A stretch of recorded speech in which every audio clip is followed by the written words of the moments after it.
Halo semuanya, selamat datang di channel Fitra Eri Jayco J5. Dari pertama kali mobil ini keluar langsung menarik perhatian saya. Pertama karena bentuknya yang keren banget, compact, tapi bentuknya itu gagah dan berkarakter.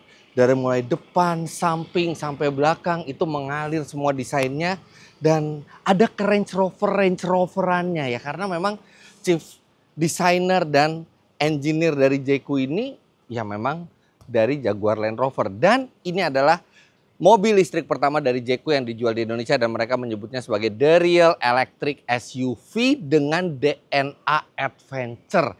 Makanya kali ini saya akan pertama kalinya membawa mobil ini untuk menceritakan ke Anda bagaimana rasanya di jalan, apa saja kelebihannya, apa saja kelemahannya, dan kita akan bawa mobil ini ke tempat orang Jakarta itu suka breakfast atau healing. Kalau misalnya di weekend gitu ya, di weekend dulu orang Jakarta sering ke puncak, tapi sekarang ada alternatif juga ke pegunungan tapi nggak semacet puncak dan pemandangannya tetap bagus, tapi memang membutuhkan mobil seperti ini.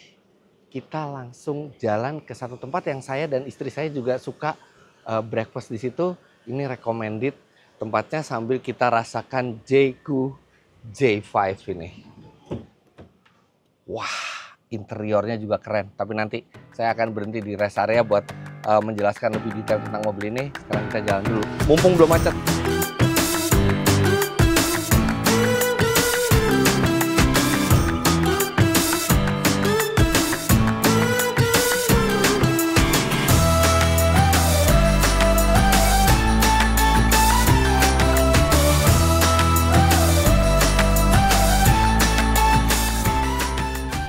Jadi sekarang kita akan jalan ke daerah Bukit Sentul. Itu ada satu tempat yang favorit saya sama istri saya kalau misalnya weekend kita cari sarapan. Nah, tapi sambil jalan ke sana saya ceritain dulu tentang mobilnya.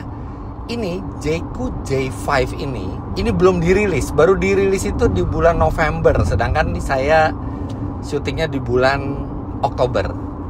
Dan artinya harga pastinya juga belum keluar, tapi harga pre-ordernya itu kan dibilang 450-an juta rupiah. Ya nanti bisa lebih sedikit atau lebih kurang, lebih rendah sedikit. Tapi oke lah, kita anggap aja di 400-an juta rupiah. Dan ini speknya cukup menjanjikan. Dia baterainya 60,9 kWh kapasitasnya. Pada saat tadi berangkat itu 100% ditulis range-nya itu ada 488 km. Tapi hasil pengetesan tim Jayco di Indonesia, mereka ngetes sendiri dengan pengendaraan normal ya, masih pakai AC juga, itu bisa mencapai 534 km. Jadi jauh sekali. Nanti kita lihat juga ke depan kita pakai berapa persen dan berapa jaraknya kira-kira make sense nggak dapat angka 500-an kilometer karena baterainya nggak terlalu gede. Kemudian tenaganya besar ini mobil. Motor listriknya memberi tenaga 208 HP dan torsi 288 Nm.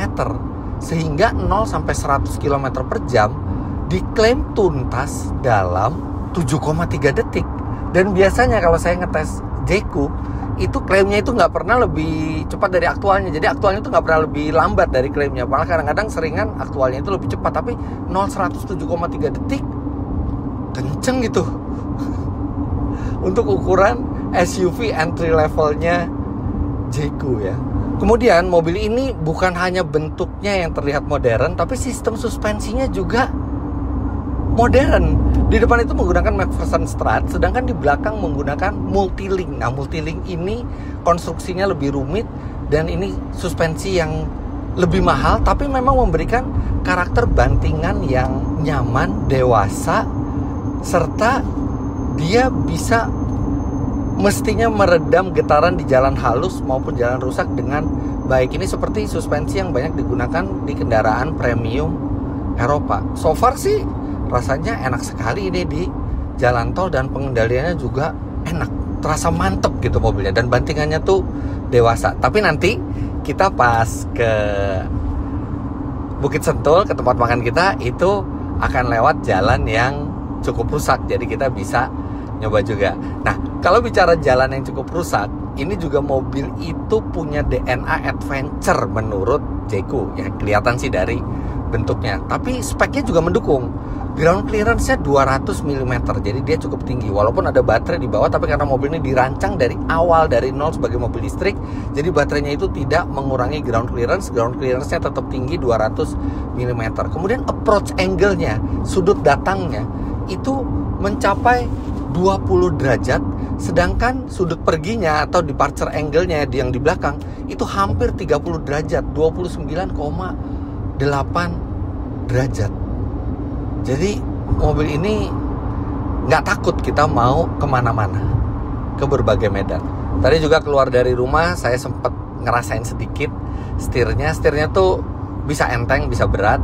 Saya pilih yang enteng, dan entengnya tuh enak, enteng tapi masih ada rasanya. Dan ketika kita pakai putar balik, radius putarnya itu kecil. Nah, tapi ini saya masih awal lah nyobain mobil ini. Jadi saya harus jalan lebih jauh lagi untuk nantinya bisa memberitahukan ke Anda apa yang saya rasakan tentang mobil ini, termasuk plus minusnya. Sekarang kita jalan dulu, dan nanti saya akan berhenti juga di rest area untuk menjelaskan lebih detail ke Anda lagi tentang mobil ini.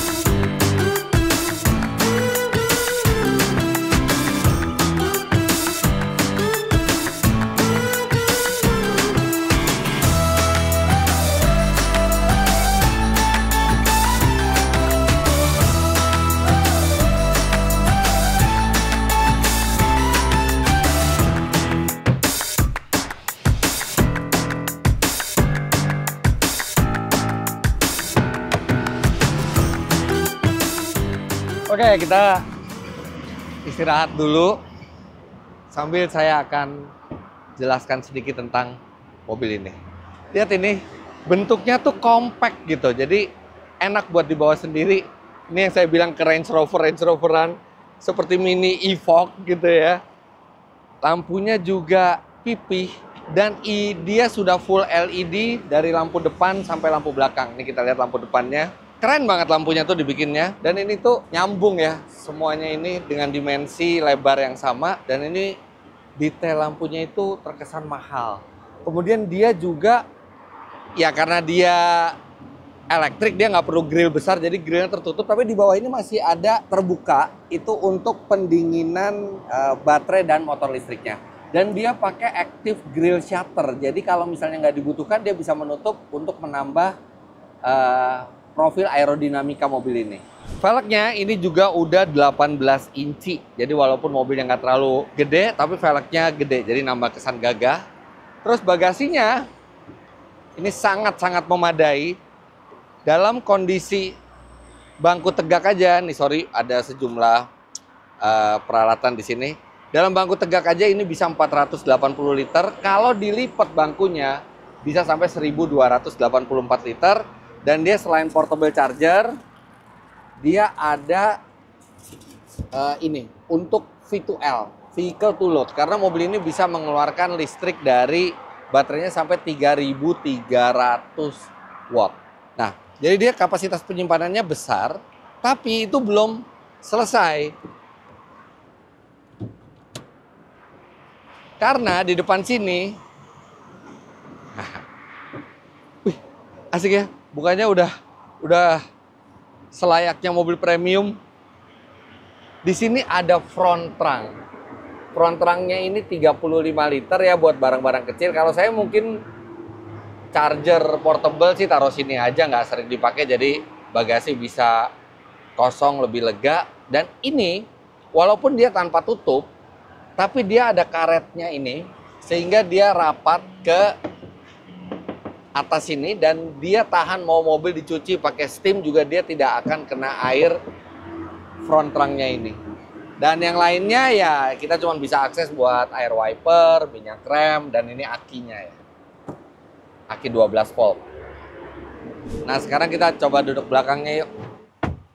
Duduk belakangnya lumayan. Ini posisi berkendara saya tingginya 177 cm, dan ini legroomnya masih lega, kemudian duduknya juga cukup tersangga paha dengan baik, dan headroom masih lega walaupun di atas ini ada panoramic roof yang sangat besar dari depan sampai ke belakang. Armrestnya juga proper, tingginya sama dengan armrest yang ada di kanan. Serta dia memiliki material yang tidak terlihat murah sama sekali. Joknya juga bahannya kulit dan dia juga perforated. Serta kursi belakang ini sudah isofix. Dan ada 3 buah headrest untuk orang dewasa. Sehingga orang dewasa ini bisa 3 orang di sini. Dan karena dia mobil listrik, tidak ada shaft ke belakang juga, tidak ada apa-apa.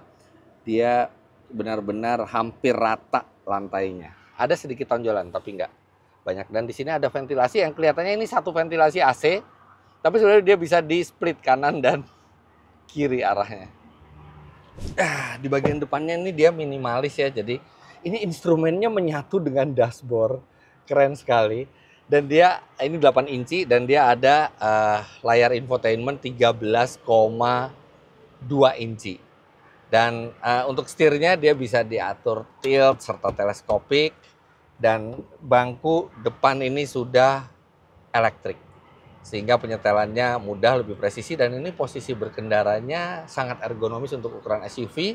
Seolah-olah kita tinggi. Sebenarnya kita nggak tinggi banget duduknya. Tapi karena dashboardnya rendah, jadi visibilitas itu enak. Serta ini kulitnya juga menurut Jayco sudah scratch resistant.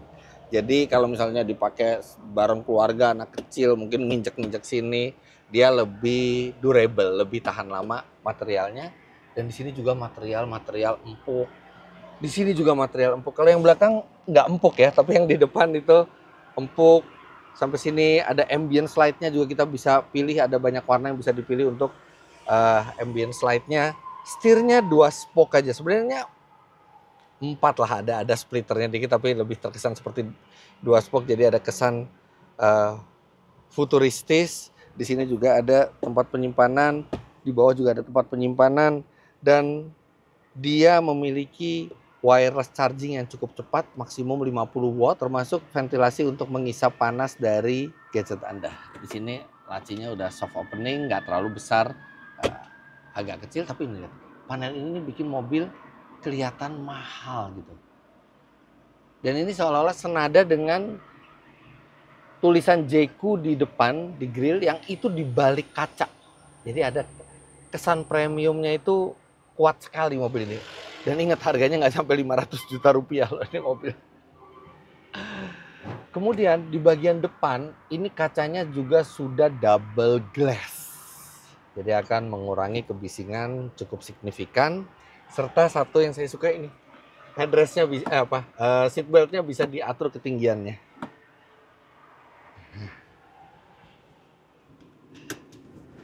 Oke, sekarang kita lanjutkan perjalanan dan kita akan mulai menanjak serta melewati jalan yang tidak rata dengan mobil ini ke tempat kita mau.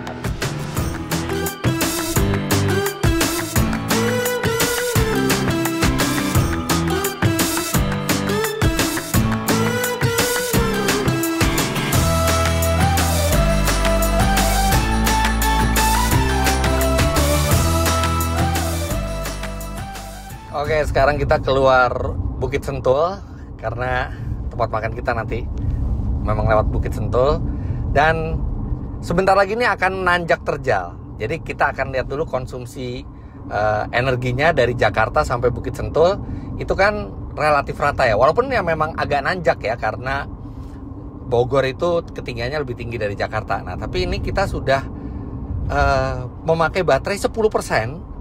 Jarak yang ditempuh itu 52 km. Jadi secara teoritis kalau 100% memang bisa di atas 500 km. Artinya konsumsi listriknya itu sekitar 8,5 km per kWh kalau kita bawanya santai-santai ya. Dan itu hemat sekali untuk ukuran sebuah SUV elektrik, yang artinya per kilometer kita nggak sampai 200 rupiah kalau kita ngecharge-nya di rumah. Nah, sekarang kita akan memboroskan listrik karena setelah ini nanjaknya lumayan terjal dan jalannya nggak rata. Jadi pas buat nyoba mobil ini yang memang dia dibuat untuk adventure.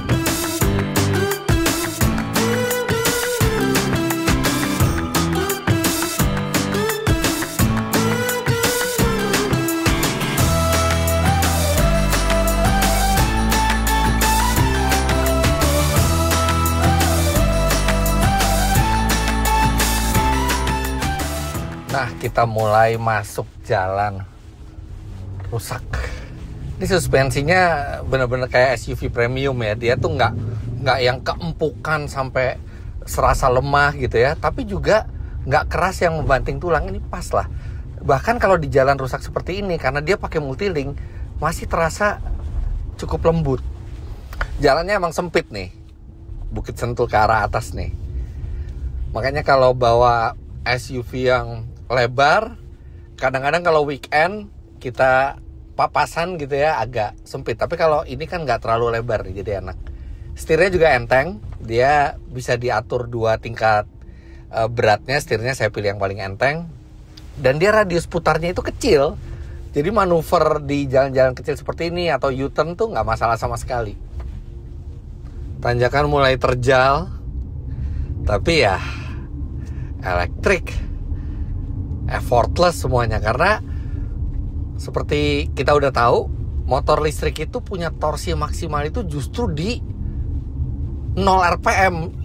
Itu yang paling kuat gitu. Jadi di putaran bawah tuh justru terkuatnya benar-benar bikin nanjak itu serasa rata aja, nggak ada berat-beratnya sama sekali.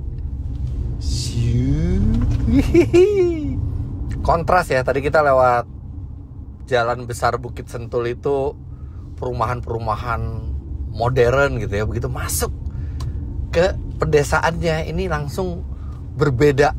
Auranya nih benar-benar seperti ya pedesaan ya.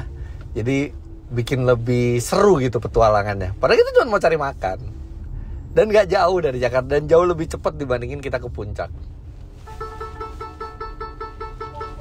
Nah, itu ada peringatan. Jadi dia kalau ada bahaya, dia memberi peringatan, dan langsung keluar kamera 540 derajatnya. Jadi dia 360 ditambah 180 derajat di bagian bawah mobil. Kita bisa ngeliat apa yang ada di kolong mobil. Bikin kita bisa aware sama situasi sekitar, terutama di jalan-jalan sempit seperti ini.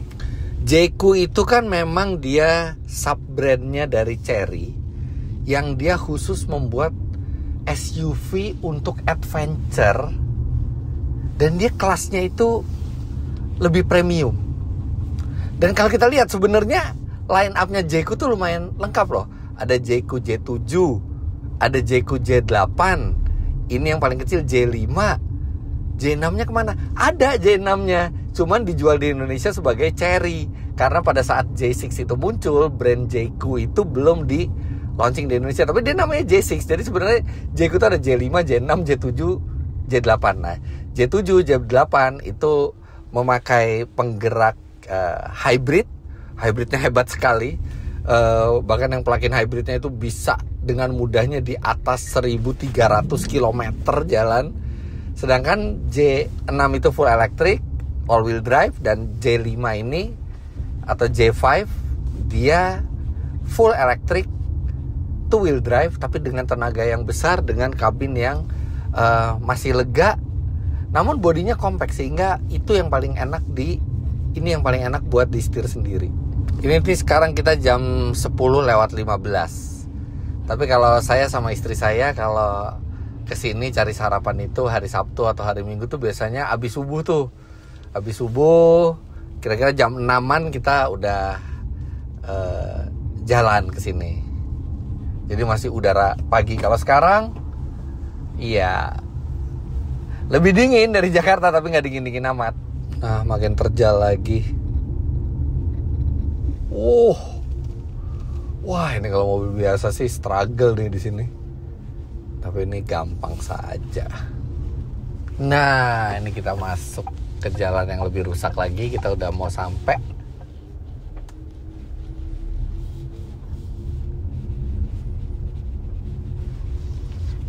Nah, ini tempat namanya Mandapa Kirana. Dan dia tuh nggak di pinggir jalan ya. Dia tuh agak ke dalam gitu. Jadi kita harus ngelewatin jalan-jalan yang seperti ini. Nah, kalau kita ragu-ragu, kita bisa nyalain around view monitornya di sini. Selama kita di bawah 30 km per jam, kita bisa ngeluarin kamera 540 derajatnya. Kayak gini tampilannya nih. Tuh. Enak kan, kita bisa ada cheatingnya gitu, bisa ngelihat nginjek apa kita. Waduh, tuh pemandangannya tuh bukit-bukit, lembah. Pas banget emang nih pakai J5 ini ke sini nih. Habis turunan curam, tanjakan terjal.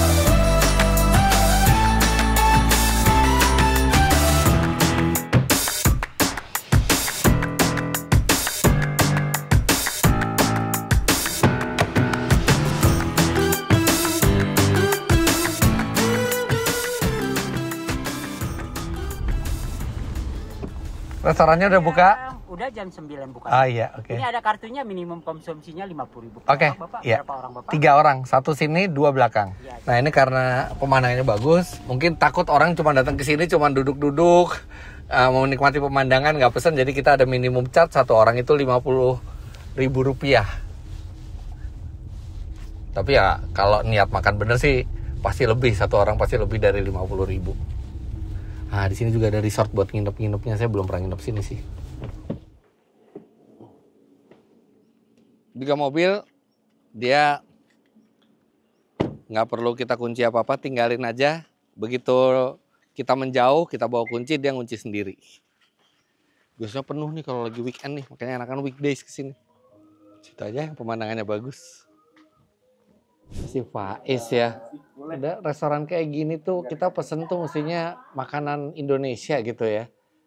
Dia malah pesen ayam garlic, sok ke Eropa-Eropaan. Nggak tahu mau pesen apaan. Emang Revi juga. Revi juga nih yang pegang kamera nih. Pesennya apa? Chicken breast. Chicken breast. Enak banget ya pemandangannya, lihat deh. Di bawah sini tuh langsung sawah. Itu perbukitan. Cuman hati-hati kalau bawa anak-anak, nggak ada pengaman. Lumayan langsung. Ya nggak jauh-jauh amat sih, 10 meter sih ada tapi. Apalagi kalau pagi, ini sih udah nggak terlalu dingin. Kalau pagi tuh sejuk gitu di sini. Tuh ada air terjunnya di situ. Tahu deh kameranya Revi bisa zoom in apa enggak tuh. Wah, jauh.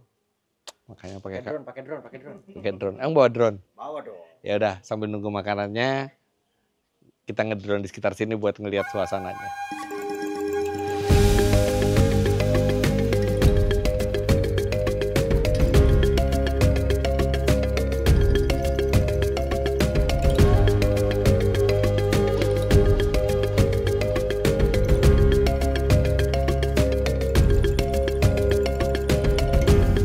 Keren kan air terjunnya? Mantap.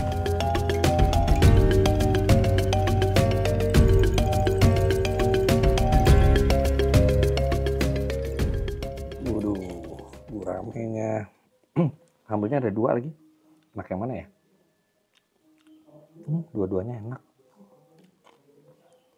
Yang merah tadi udah nyobain.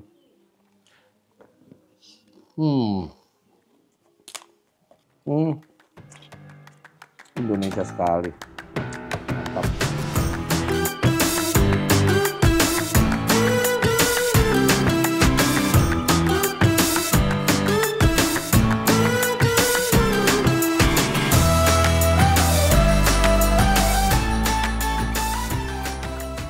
Suasananya bikin mood naik, perut kenyang, pemandangan bagus. Sekarang kita lanjutkan perjalanan. Sekalian saya akan sampaikan ke Anda bagaimana rasanya, apa saja yang saya suka dan apa saja yang saya kurang begitu suka dari mobil ini. Ini sebenarnya di kuncinya itu ada start stop seperti ini. Jadi kita bisa nyalain mobil ini dari jauh supaya AC-nya tuh nyala dulu. Jadi kalau misalnya panas kayak gini tuh bisa dingin dulu gitu AC-nya. Cuman lupa, ya udah.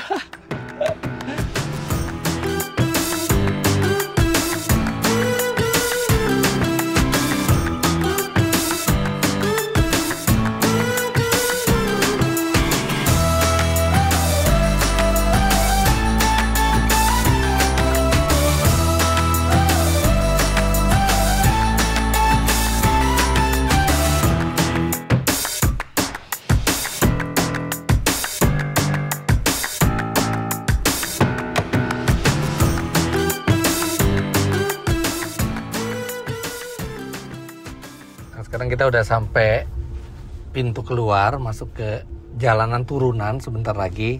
Nah, kalau di jalanan turunan kayak gini, saya pakai energy recovery levelnya yang high.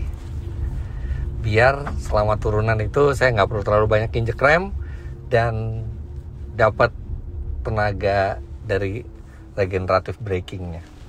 Nah, sekarang kita akan mulai masuk fase paling menyenangkan, memakai mobil listrik ke pegunungan. Oke, pada saat kita nanjak, kita pasti boros dong, karena kita nanjak ya. Sama lah mobil bensin, mobil hybrid juga seperti itu, kalau nanjak pasti lebih boros. Nah, tapi ketika kita turun, ini kita seakan mendapatkan energi gratis. Karena untuk memperlambat mobil, itu energinya diubah jadi energi listrik, sehingga nanti sampai bawah malah level baterai itu bertambah. Dan sekaligus menghemat pengereman. Kalau kita pakai mobil bensin kan pas turun ya udah mungkin lebih hemat aja, nggak keluar bensin banyak, paling hanya untuk nyalain mesin aja. Tapi kalau ini justru dapat energi lagi untuk memperpanjang jarak tempuhnya. Jadi kayak energi yang kita habisin buat tanjak tuh kayak dikembaliin lagi gitu pas turun.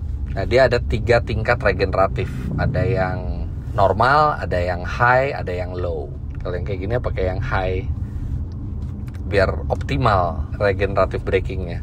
Oke, sambil jalan, sambil kita mengumpulkan listrik-listrik itu, sekalian saya sudah merasakan mobil ini. Jadi saya akan sampaikan yang saya rasakan. Ini mobil memang rasanya itu SUV sekali. Dari mulai bentuk luarnya, posisi duduknya yang sebenarnya nggak tinggi ya, tapi karena dashboard rendah jadi visibilitas luasnya jadi serasa tinggi, kemudian ground clearance-nya 200 mm. Ini mobil emang cocok sekali buat dibawa sendiri dan juga sangat cocok untuk adventure. Apalagi bentuknya sudah mendukung, tenaganya juga besar.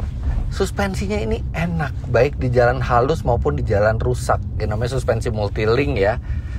Suspensi yang itu suspensi berteknologi lebih mahal itu dibandingkan suspensi normal gitu, atau bahkan dibandingkan rigid axle gitu. Ini membuat pengendaliannya tuh bagus, stabil, bantingannya itu dewasa, baik di jalan halus maupun di jalan rusak. Bahkan di jalan rusak tuh masih terasa enak ini mobil. Nggak ada ajrut-ajrutannya sama sekali, tuh nggak ada. Semuanya teredam dengan baik. Dan karena dia listrik, yang nggak ada suara, nggak ada getaran, tenaganya instan, dibawa nanjak pelan-pelan gitu ya, halus dan effortless. Ketika diajak akselerasi juga sangat kuat dengan 208 HP. Ini mobil sangat menyenangkan buat dibawa sendiri. Dan di antara SUV elektrik lainnya di rentang harga yang sama ya, di 400 sampai 500, memang ini yang dari bentuk luarnya saja sudah kelihatan bahwa ini mobil untuk berpetualang. Maco gitu bentuknya tuh. Maco tapi modern. Sekarang kita nikmati pengumpulan listrik-listrik ini sambil kita melaju ke jalan tol.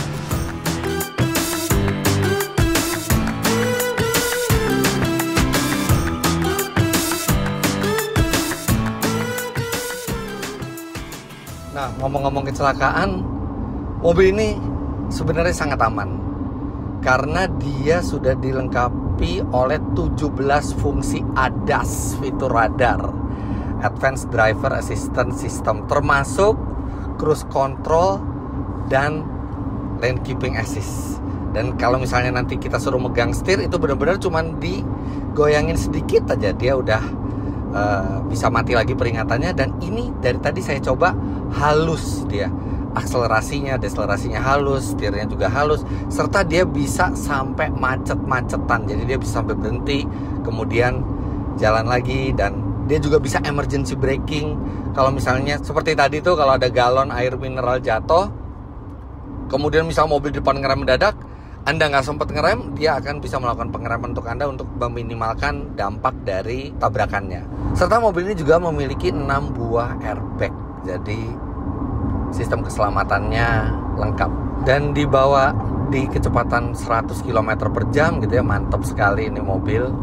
overall tadinya saya agak underestimate karena dia ukurannya compact gitu ya. Harga juga nggak nyampe 500 juta rupiah, tapi ternyata ini rasanya memang seperti mobil premium. Jeku selalu terasa seperti merek premium yang harganya miliaran. Dan yang menyenangkan lagi seperti saya tadi bilang, pemakaian energinya tuh hemat, tidak sampai 200 km per kilometer, membuat dia jauh lebih hemat dibandingkan memakai SUV yang sekelasnya yang bermesin bensin atau bahkan hybrid sekalipun. Dan dia juga sudah support fast charging, sehingga kalau misalnya kita mendapatkan DC fast charging, dia bisa di-charge 30-80% hanya dalam waktu tidak sampai 30 menit. Kalau nggak salah, Jeku mengklaim hanya 28 menit untuk menambah 50% itu, dari 30 ke 80%. Artinya dalam waktu tidak sampai setengah jam kita bisa menambah jarak hingga 250 km lebih. Jarak tempuhnya yang jauh dengan baterai yang tidak seberapa besar juga bikin mobil ini nggak ada range anxiety gitu, karena 400 sampai 500 km itu sudah lebih dari cukup, bahkan untuk keluar kota juga sudah cukup layak. Dan untungnya karena baterainya juga nggak terlalu besar, dia tetap terasa tidak berat mobilnya, terasa lincah, limbungnya minimal sekali ya, dan juga baterai yang tidak terlalu besar itu juga diletakkan ke bawah. Jadi pengendaliannya enak sekali ini mobil. Nah oke, tapi sekarang sesuai janji saya akan sebutkan ke Anda sejumlah hal yang saya kurang suka dan yang saya suka dari mobil ini. Yang pertama adalah mobil ini sudah pakai adaptive cruise control, jadi enak sekali ketika di jalan seperti ini. Tapi ketika cruise control diaktifkan, ketika kita mau menyetel kecepatan, itu tidak ada di instrumen. Informasi tentang kecepatannya cruise control itu ada di layar infotainment. Jadi kita nggak tinggal ngelihat ke instrumen gitu, kita harus melihat ke kiri dulu untuk melihat kita ngeset kecepatannya berapa ya. Hal kecil sih, tapi biasanya kalau cruise control itu ditempatkannya di instrumen. Kemudian hal berikutnya yang saya agak kurang suka dari mobil ini adalah di instrumennya itu tidak ada pengukur konsumsi listrik. Nah, satu-satunya pengukur konsumsi listrik juga ada di layar tengah, itu pun tidak bisa di-reset secara mandiri. Dia ter-reset setiap kali kita mematikan mesin. Jadi untuk satu perjalanan gitu ya, kita nggak bisa ngeriset itu. Ya, buat saya yang selalu suka memantau konsumsi listrik, jadi tidak mendapatkan info yang saya ingin dapat. Dan satu lagi, pengatur AC di mobil ini sepenuhnya ada di layar. Yang mana kalau kondisi normal itu nggak apa-apa, karena dia tetap ada shortcut AC di bagian bawahnya. Tapi begitu saya aktifkan Apple CarPlay, itu langsung hilang semua shortcut yang ada di bawah ini.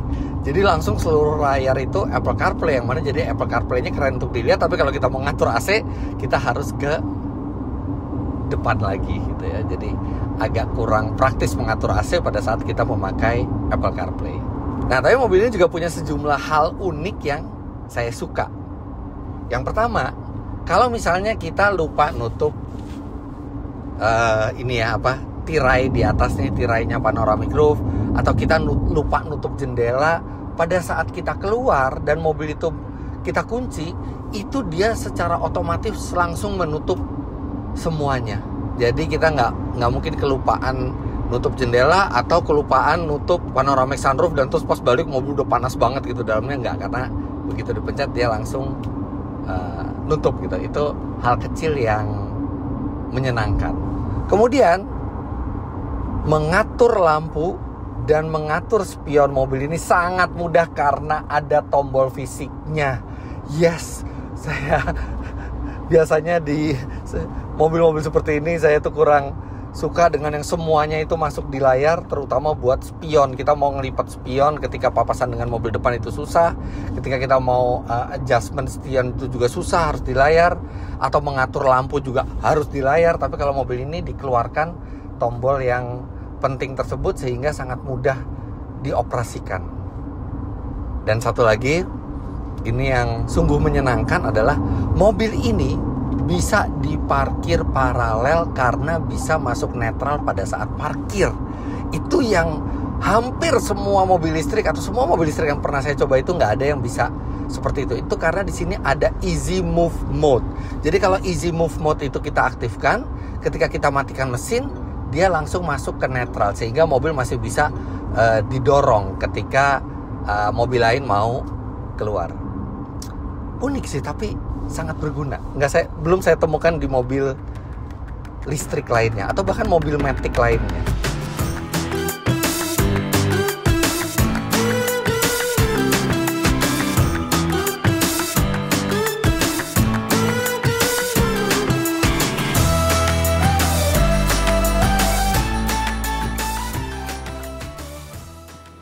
Well, pada saat saya mencoba mobil ini belum launching dan untuk membeli mobil ini masih dilakukan pre-order. Dan pre-order itu harga yang ditawarkan adalah di kisaran 450 juta rupiah. Tapi nanti harganya masih bisa berubah pada saat launching. Nanti kalau misalnya harganya udah keluar, saya sampaikan di kolom komentar, saya pin atau di kolom deskripsi. Karena kadang-kadang Jayco dibandingkan harga awal, tiba-tiba pas launchingnya itu bisa mengejutkan, harganya bisa lebih murah lagi. Tapi anggap aja harganya 450 juta rupiah. Secara umum mobil ini sangat menarik. Karena yang pertama bentuknya keren. Kemudian ukurannya tuh nggak terlalu besar, bikin mobil ini itu bisa dipakai sendiri secara enak. Nggak ribet kita sama dimensinya yang besar. Kemudian tenaganya dan akselerasinya kuat. Sampai dibawa nanjak yang terjal sekalipun effortless. Range-nya panjang, mencapai 500 km dengan baterai hanya 60,9 kWh. Bagasinya di belakang besar, di depan juga ada bagasi, bisa diisi fast charging, mengisi 30-80% hanya 28 menit. Kemudian fiturnya lengkap termasuk fitur ADAS, posisi nyetirnya enak, setirnya enteng, bantingannya dewasa, serta kestabilannya juga sangat baik sehingga dia lincah. Well, ini cocok sekali buat Anda yang butuh mobil listrik tapi bentuknya SUV sehingga bisa ke segala medan, tapi juga masih enak buat disetir sendiri serta pemakaian energinya sangat hemat. Good job Jayco, mobil listrik pertamanya yang dijual di Indonesia ini sangat mengesankan. Rasanya seru juga kalau misalnya kita jalan jauh pakai mobil ini, kita berpetualang ke off-road yang lebih berat lagi. Karena yang tadi itu sebenarnya terlalu enteng buat mobil ini. Tapi minimal kesan pertama saya ketemu mobil ini, plus minusnya tadi udah saya sebutkan juga. Overall ini mobil yang sangat menarik untuk harga 400-an juta rupiah. Jadi jangan lupa Anda klik like bila menyukai video ini, komentar ribuan dan subscribe ke channel Fitra Eri jika Anda belum. Follow Instagram saya @fitra.eri. Serta untuk keterangan lebih lanjut mengenai Jayco baik J5 maupun yang lainnya, Anda bisa ke Instagram mereka di sini Jayco Indonesia, serta bisa juga ke website mereka di sini. Terima kasih banyak Anda sudah menyaksikan. Sampai jumpa di video selanjutnya. Bye-bye.